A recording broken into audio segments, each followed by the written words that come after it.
Bonjour.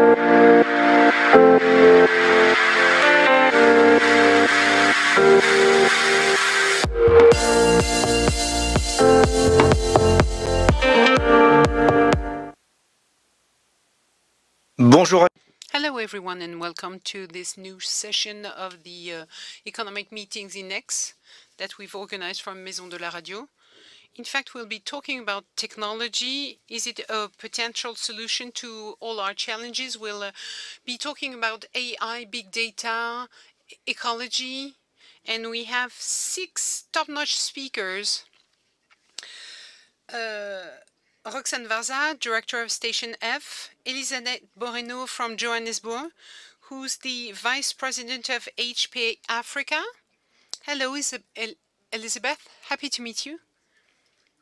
Jean-Pascal TRICOIRE, who's from Hong Kong, the CEO of Schneider Electric. Hello, Pascal. And then from China, Mingpo, who's the founding president of Cathay Capital. Thank you and hello, Mingpo. And here with us, Olivier GIRARD, French and Benelux president of Accenture. Now, I'm also happy to have Elyes JOUINI as a coordinator. He's a member of Cercle des économistes, won the award for Young Economist in 2005.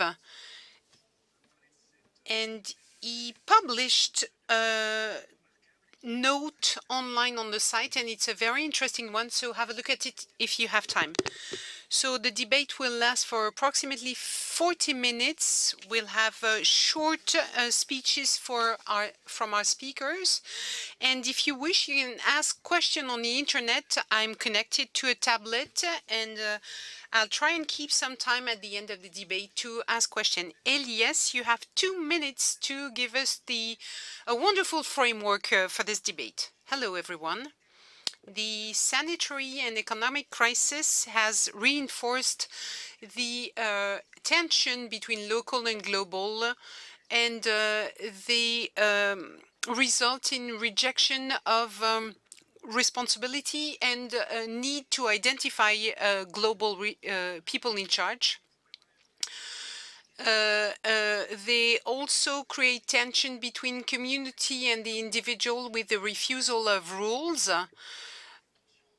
Tension between proximity and distance, because people feel that they are citizens in the world, but they reject globalization.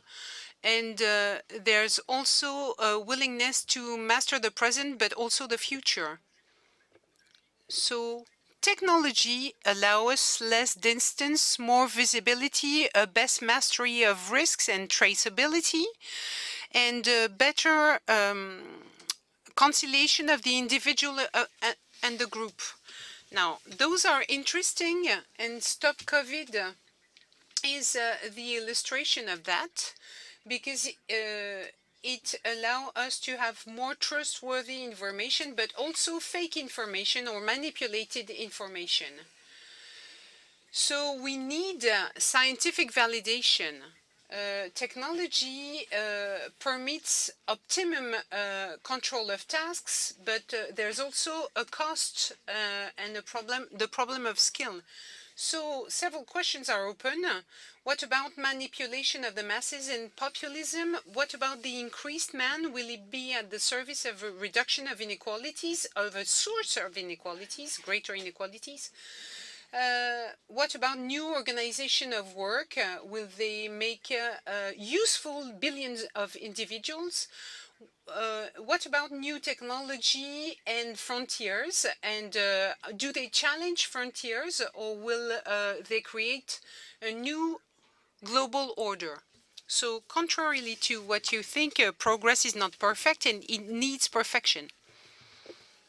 Okay, so this was a great framework. Roxanne, the floor is yours. When I think about technology, I think it's a great opportunity and it could answer many of the issues we're facing today, but it cannot be a total answer.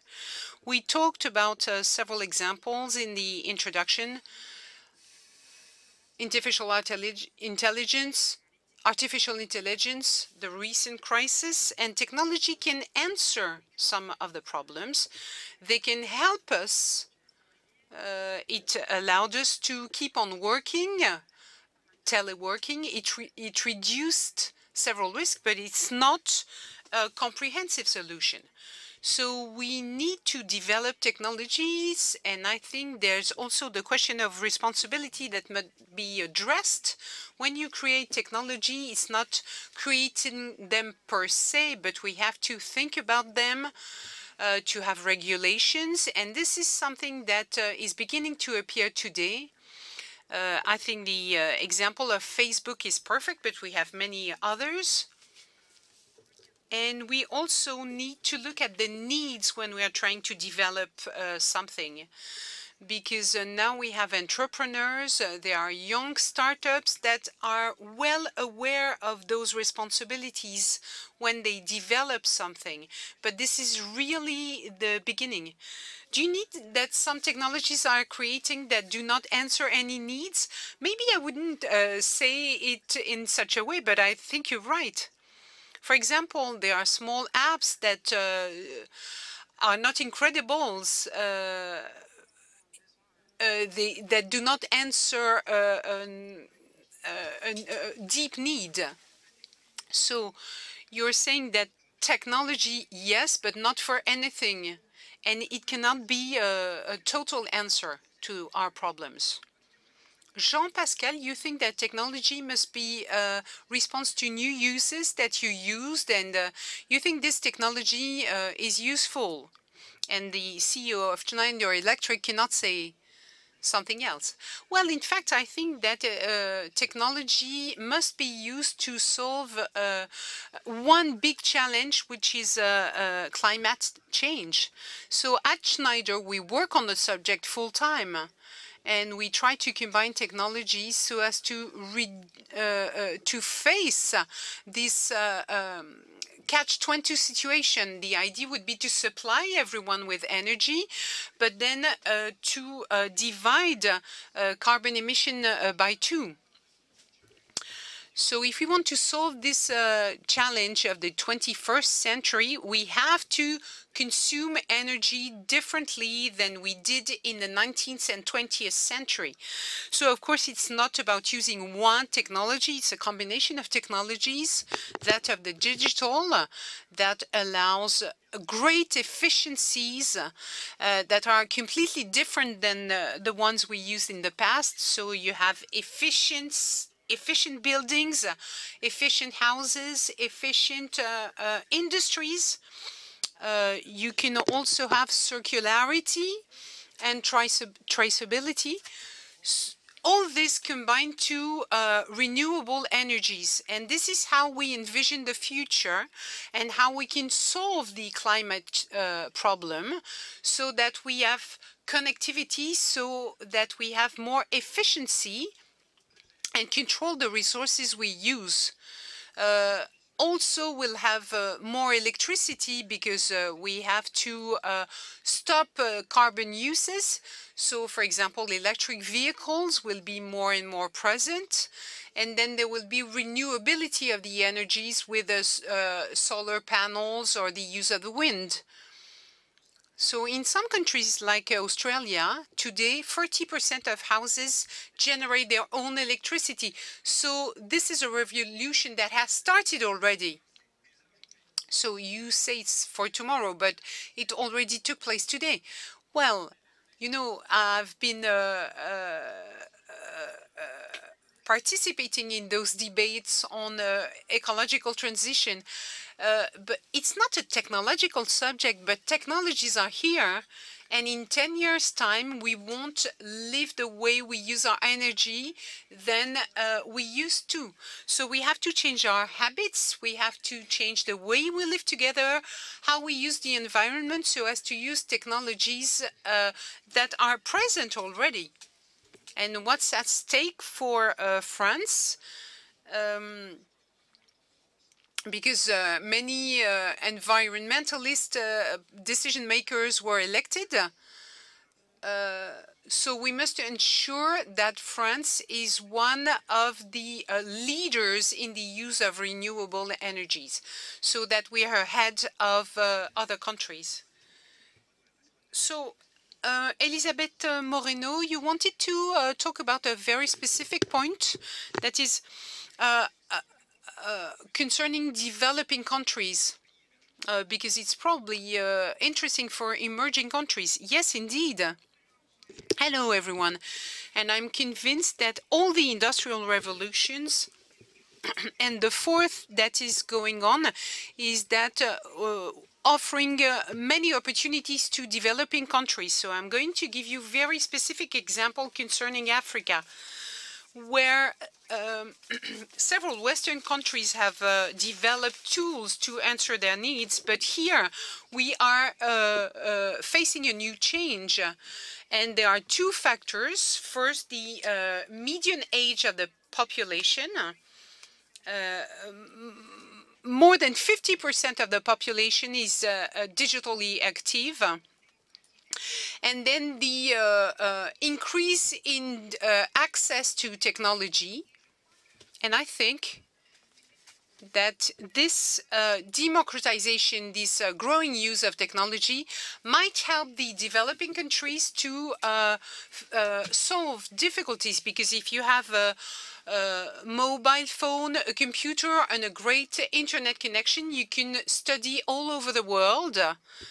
You see, I'm proof of that, because Jean-Pascal is in Asia, I'm in South Africa, you're in Europe. And I think that for a continent like ours, where moving within the countries or within the country or outside the country, this is an extraordinary opportunity. So those emerging countries and those of the fourth generation might might solve problems of education, health, transport, agriculture, environment, and so forth. Let me take an example. When mobile payment came on the continent, people were surprised because they thought Africans would not be ready to use such modern technologies, and it proved wrong. Africans are looking for a solution that could solve their daily problem, and they needed to find a way to be able to communicate more easily and to pay transaction without moving or having a bank account. And in a continent where the percentage of people using banks are less than 50%, and the traceability problems for transactions, you can imagine what it brought us. And when I lived in France, I probably wouldn't have paid using an SMS. And since I'm in South Africa, I never set foot in a bank because I opened my bank account from home. My credit card was posted to me at home, and all my transactions are done on mobile phones. And this is possible in Africa. And during the pandemic, there was an acceleration of digital transformation because everyone was locked in and they needed to keep on working, studying, to kids to keep busy. We saw telemedicine developing. We saw that some countries were using drones to deliver medicine in isolated places. We used 3D printers. So there are many solutions are developing, and I'm convinced that those technologies can allow some sort of a rebirth of Africa. But we need regulation and protection, but I think it would be a great solution for the future. Thank you, Elisabeth. Olivier Girard, let's come back to Paris with Olivier Girard from Accenture. So technology as a resilient factor. The crisis showed that, and maybe technology could enrich the balance for tomorrow. Yes, I'm convinced this is not the only answer, but it helped us be resilient because 30 to 40% of the French economy worked in teleworking from one day to the next, or as it were. Yes, but teleworking is not the same as physical working. Well, it depends upon the sectors. Banking sectors, for instance, worked with the same volumes, and that I think this is good news. Now, I'm thinking about two textile giants in Europe. One had digital channels already, and throughout the confinement, the lockdown, he sold many items for the first 2 weeks, whereas the other one, who had not digital access, is dismissing employees. So the second point I would like to point out, the crisis comes at an era where innovation in technology is exploding. So we have cloud, security, collaborative tools, and this combination made it possible for us to go through the crisis. If 5 years ago, this wouldn't have been possible. You can imagine the number of cyber attacks. In fact, there were not as many attacks as expected. However, it was 30 to 35%. Then let me give you two examples. There were as many visitors in the Louvre over 3 months as for a year in physical visits. So 3 months in digital visits, of course. And I think that connection to culture is essential when you're going through a crisis. Finally, education. There will be a before and after the COVID for education. I'm convinced that technology allowed us to make physical distance not a social distance. Thank you, Olivier. Mingpo from China, you wish to give us good news. Europe and France in particular should not fear China in terms of technology, and we too have a say, and we shouldn't be afraid of you. Is that right? Yes, of course, you shouldn't be afraid. France is excellent, and there's no reason to worry. And technology is doing well. Why are we asking questions on the subject? I think this is connected to digitalization. In fact, we created digital identity, which is like a reflection of ourselves. So we know how we consume, what we read, what we eat, where we go, and so forth. So maybe it's like when you hear your voice for the first time, sometimes you don't like it. You have to get used to it. And maybe there are things you can correct. So we have to reconcile ourselves with our digital identity. And the question is how to use data. In the USA and in China, I've lived in the US for 7 years, and now I'm in Shanghai. They have a volume of data, and then there's the speed. So maybe if you travel at 10,000 kilometers per hour, maybe you worry. And you think after the first mile, how far will you go? So in this digitalized world, we have to embrace and use our digital identities, but we're also physical beings with a more powerful spirit or brain than our digital identity. But when you see geniuses, some people are quick, others are slower. Well, it's probably the difference between China, the USA, and Europe. I think it's a question of reflecting upon ourselves and how to reconcile ourselves with the digital identities, be it commerce, artificial intelligence, or so forth. Jean-Pascal TRICOIRE de... Jean-Pascal TRICOIRE. We've heard that technology is an opportunity, also a risk factor. These risks can be controlled. You say that technology depends on what you want to do with it. In the end, it doesn't really matter if we don't really have a choice. If we want to be reactive to and to put in place world governance, can you explain to us how technology can help us to achieve these worldwide objectives between now and 2050, for example? First of all, I think that all of the new technologies have always frightened people because it not only does the technology change all the time, but it changes the types of use and people's way of life. Technologies are really distributed when we transform major uses in society. In the Industrial Revolution, this revolutionized transport. This is how technologies were distributed. If we now take a longer-term view, we could say life expectancy has doubled in less than a century, and this is thanks to technology. Each technological step has had risks.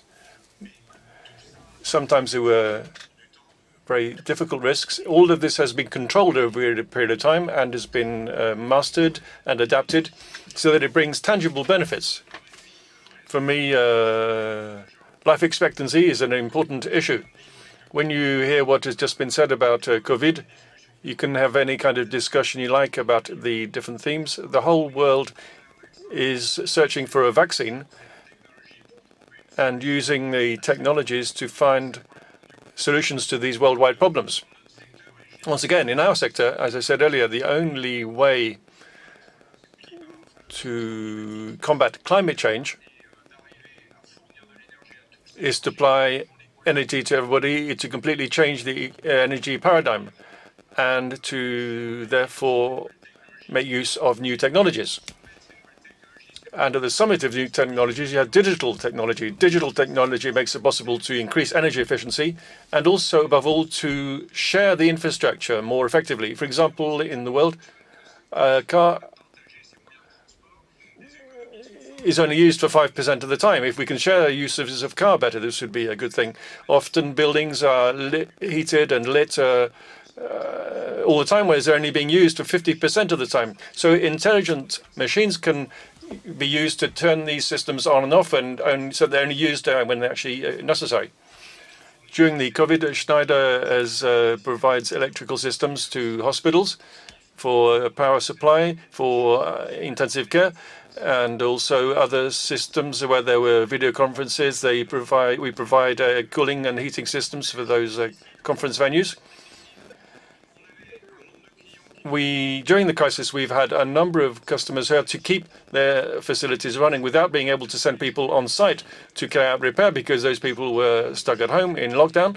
All of this system, when the systems were digitalized, they were able to reduce the risks for the operators. They were able to carry out troubleshooting at a distance and repair at a distance, and were able to put the systems back into operation at a distance without these people being subject to any risk, thanks to this digitization. This is true of all the systems we provide. For example, you can train teams to work at a distance before you send them out to an oil platform or to a factory. This means you can have a team completely ready and completely prepared before they have to deal with difficulties or something that's complicated to manage. So, yes, I believe that each technological transition brings with it questions, ethical questions, and risk control questions. But overall, this digital revolution we're all talking about also brings a lot of capacities to control these risks, understand them, and limit these risks as well. Thank you, Jean-Pascal. We have about a quarter of an hour left. We're going to come back to Marie-Pascale with Roxanne and VARZA. So we're talking about these technologies are developing more and more, and we see the benefits every day. Do you think this will be done without people tomorrow? Not at all. No way. I think we have already discussed this. There are a lot of fears that are quite healthy, I think. It's perfectly normal to ask questions about technology. If you have technologies create themselves and manage themselves without any humans at all, we're a long way away from that. I don't think it's even possible. I think it's an exaggerated claim. Another fear that is often expressed is about jobs. I think we're not using the right word. We shouldn't really talk about destruction of jobs. We're talking about transformation of jobs. When you destroy jobs, other jobs are created after that at the same time. So we're talking about transformation with the different uses and of technology, and the needs change as well. So the human beings will remain central to defining and creating all of these technologies. And here again, I would like to go back to what I was saying earlier. I think that we really need to have responsibility for defining and creating the technologies for tomorrow. And also we have to have inclusiveness. Today, this is starting to emerge in our sector. All of the new startups and companies that are being created today have methodologies which are being rethought to meet these needs. I'll have a question for you in a moment. Now let's turn to Olivier. Several speakers have already mentioned this, the fact that technological development raises many ethical questions and leads us to ask questions about the purpose and the usefulness and the choices we make and the impact of these technologies. Is it really reconcilable in the model world? Yes, this is what we're inventing. This is a challenge we have in front of us. This is what I call new combinations. We have the profitable and the ethical, and men and women and people working at distance or on site. We can classify activities in 3 blocks. There are things that humans alone will be able to do by themselves. They'll be able to define the strategy by themselves. That we don't need machines for. There are other things, on the other hand, the machines do them by themselves already, processing and computing and calculating. And in the middle, between these two extremes, we have the human and machine mix. Sometimes humans are helped by machines, and sometimes the other way around. And this means indicating, training, and interpreting. We have a slight sound problem there. I'd like to say a few words because, Roxanne, you talked about inclusiveness. Technology is a great bringing people into new jobs. We have a problem right around the world, in the West and in France, in this issue of jobs. We are quite active in the inclusive economy and solidarity economy. In these associations and these companies, when we bring people into these new professions of testers and developers, 70% of these people find new jobs. This is a great lever. So often people who are long-term unemployed find it very difficult. Yes, that's right. We have 3 challenges to overcome for technology to the best possible solution to the world of tomorrow. First of all, it's training. You have to train. This is obvious. You know all of the figures. More than 50 or 60% of the jobs in the future will be involved with technology. New professions will be created. The second point has already been mentioned, which is more governance in companies around data and around algorithms in different countries in Europe. We have to have more governance. And this last point is confidence. This can only function if we are in an environment where there is confidence and trust. This is very important. If we have the 3 things, technology will be a reliable solution. We'll go back to China now.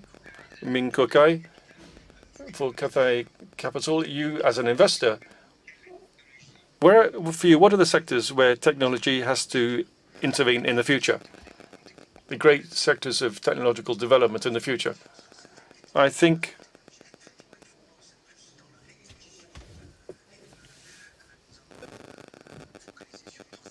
we've focused on 3 sectors: consumption and distribution, health, care, and digital transformation. We're talking about industry. For example,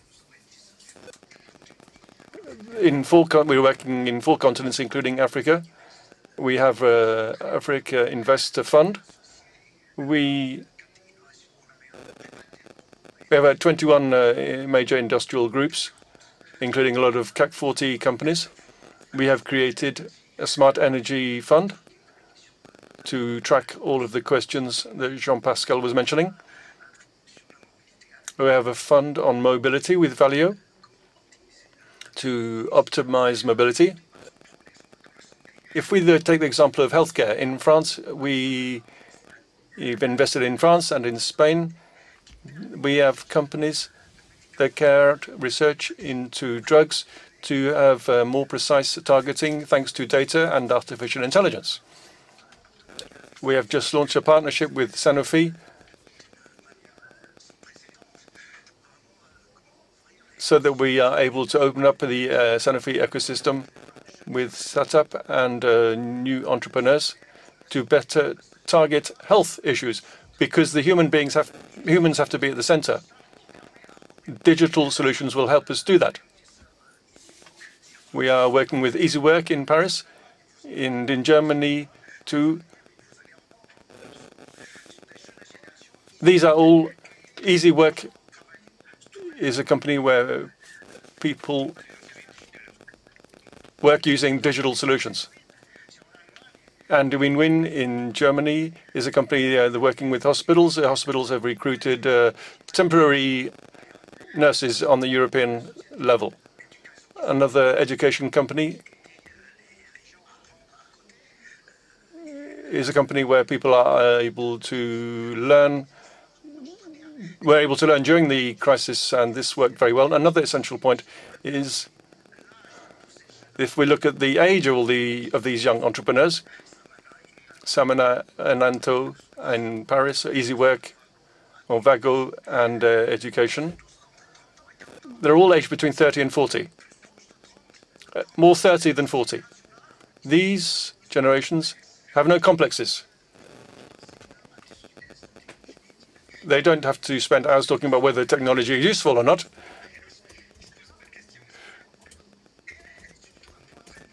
And another important point is that their one obsession is that they are inspired by the positive impact.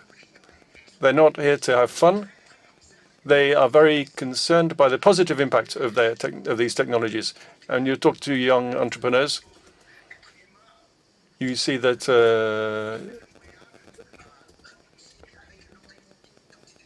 technology will be a way of reconciling humans with digital technology. And if we have to go more slowly, it's not a problem.